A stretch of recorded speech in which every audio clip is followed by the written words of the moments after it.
प्रत्येक अक्षर, त्याचं वळण, म्हणजे तुम्ही इंग्लिशमध्ये पण करता, मराठीत पण करता. ते कसं होतं, ते कसं साकारता कागदावर? कागदावर साकारतो म्हणजे कसं, आता माझं जे ऑब्झर्वेशन आहे, तर गणपती साईड फेसने कसा दिसू शकतो, तो जो मी बघून ठेवला आहे ना, तो त्या हिशोबाने मी त्याचं काम करतो. त्याची एक पद्धत आहे, त्याची एक ॲनाटॉमी. जशी मातीची मूर्ती बनवताना एक ॲनाटॉमी आहे. तू मातीची मूर्ती बघताना आपण कसे बघू शकतो, तर ती ॲनाटॉमी अक्षरात पण तशीच ठेवायची. थोडंसं कार्टूनी इफेक्टच आहे तो. हे जे अक्षर गणपती आहे, ह्याला एक फ्री हँड आहे, म्हणजे फ्री हँड आपण करतो. कॅलिग्राफीला एक विशिष्ट पद्धती आहे किंवा त्याची एक लिमिटेशन्स आहेत. ह्याच्यामध्ये लिमिटेशन्स नाही आहेत. आणि गणपतीचा शेप आहे तो अथांग आहे, कसाही आहे, कुठेही आहे, मोठा आहे, लंबोदर पोट आहे. सो त्या ज्या गोष्टी आहेत ना, छोट्या छोट्या मायनर गोष्टी, त्याचा वापर ज्याला करता आला आणि ज्या अक्षरातनं ज्याला गणपती दिसला, तो तुमचा गणपती झाला.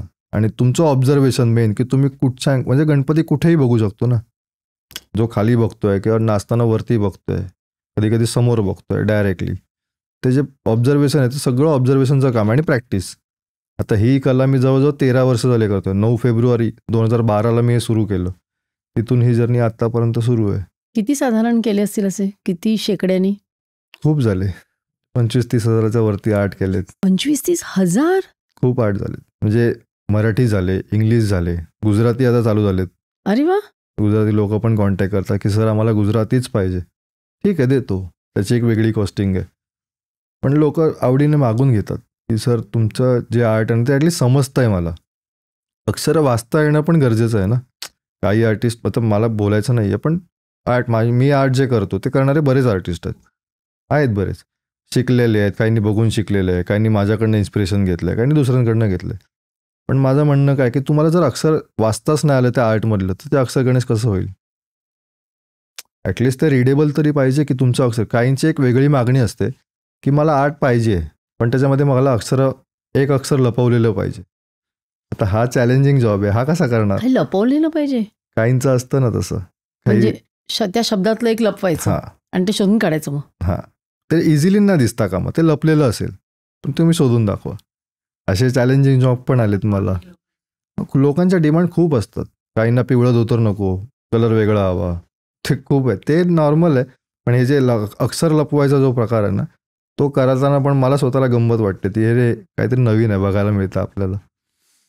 आणि स्वतःला चॅलेंज देत आलो आहे ना, त्याच्यामुळे नवीन चॅलेंज घेणं. जसं मग कशी म्हटलं 35 नावाचा तो किंवा 31 नावाचा गणपती आणि आता 51. स्वतःला चॅलेंज देत जर लाईफमध्ये एवढे चॅलेंजेस फेस केले, तर मग हे आर्ट काय आहे, ह्याच्यात पण चॅलेंज घ्या. मग गणेशोत्सवात तुम्हाला काही बोलवत असतील ना, म्हणजे चलचित्र करायला किंवा काही राजकीय लोक, पॉलिटिशियन्स, ते पण त्यांची पण काढली आहेत का? हां, राजकीय लोकांची केली होती. राजसाहेबांचं दिलं होतं मी आर्ट.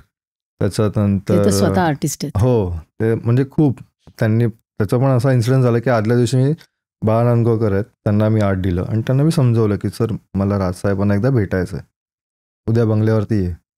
म्हटलं एवढा इन्सिडन्स, म्हणजे एवढं लगेच कसं काय, अपॉइंटमेंट घ्यावी लागेल. तर मी आहे ना, तुला कसली अपॉइंटमेंट? म्हटलं नाही साहेब, त्यांचा पण वेळ असतो ना, म्हटलं प्रायव्हेट. तर नाही तू ये. गेलो, आर्ट वगैरे दिलं. त्या गणपतीच्या गळ्यामध्ये ते एक असं बनवलं की तो मनसेचा जो हे आहे, फ्लॅग आहे, त्याचं लॉकेट बनवलेलं, काढलेल्या गणपतीचा नेकलेस होता. ते त्यांना आवडलं. अरे ही आयडिया खूप छान आहे तुझी, काय फोटो काढायचा का आपण? फोटो काढायचा का म्हटलं, काढू का? काढ ना. काढला. ते खूप एक इन्सिडेंट होता. आदित्य ठाकरेंना पण आर्ट दिलं होतं. ते वर्धापन दिन होता युवा सेनेचा, तेव्हा दिलेलं मातोश्रीवरती जाऊन. ते आर्ट सेनाभवनमध्ये अजून पण आहे. मला खूप लोक सांगतात की तुझं आर्ट आम्हाला बघायला मिळतं तिथे. म्हटलं आता त्या आर्टची कला आहे, ती कदर आहे शेवटी. त्यांनी थांबवून ठेवलेलं आहे. बरेचसे एक आर्ट फक्त मला आवर्जून सांगायचं की ते आता आमच्या नशिबात नव्हतं काय म्हणू, पण बाळासाहेबांचं जे आर्ट आहे ते मला द्यायचं होतं, ते नाही द्यायला मिळालं. आणि तो खूप व्यक्ती मोठा आहे आयुष्यासाठी, महाराष्ट्रासाठी. नक्कीच आज असले असते तर मग कदाचित, कारण बाबांकडनं बरेचशा गोष्टी त्यांच्याकडं पण साहेब पाहिजे होते, सारखं ऐकत साहेब पाहिजे. म्हटलं एवढं काय, तुला नाही माहिती त्यांनी काय केलं असतं आजच्या परिस्थितीमध्ये. तो त्या व्यक्तीला आर्ट देणं पण माझं सौभाग्य मला मिळालं असतं. असे पण इन्सिडेंट्स आहेत. बाकीच्या एक आर्ट होतं ते अजितदादा पवार यांना पुण्याला जाऊन दिलेलं. आता मी राहायला मुंबईला आहे. एक आर्ट द्यायला मी पुण्याला गेलेलो एका प्रोग्रामसाठी. तिथे सुरेश वाडकर सर होते, त्यांचा सत्कार होता अजित पवार यांच्या हस्ते. तिथे आर्ट दिलेलं. लोक परीक्षा घेतात कशी की तू किती पेशन्सली हे करू शकतोस, किती मोठी जर्नी करशील असं. बरेच आर्टिस्ट दिले. बाकीच्या पण काही लोक, काहींचे महोत्सव असतात, कोकण महोत्सव, तिथे म्हणजे पॉलिटिशियन्स येतात.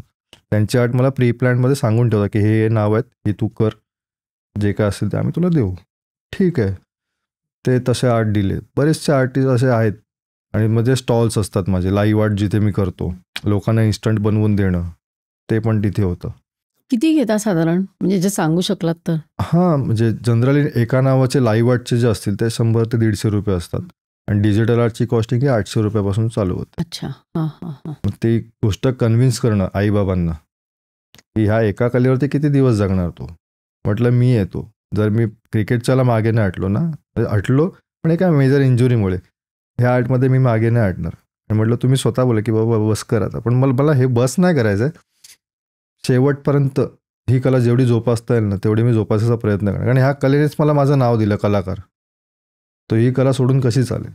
किती मोठा झालो, किती ग्राउंडेड राहणं आणि ह्या कलेशी प्रामाणिक राहणं, हे पहिलं उद्दिष्ट आहे माझं. ही क्लिप शेवटपर्यंत बघितल्याबद्दल खूप खूप धन्यवाद. संपूर्ण एपिसोड बघण्यासाठी खाली दिलेल्या लिंकवर क्लिक करा आणि सर्व काही चॅनलला सबस्क्राईब करायला विसरू नका.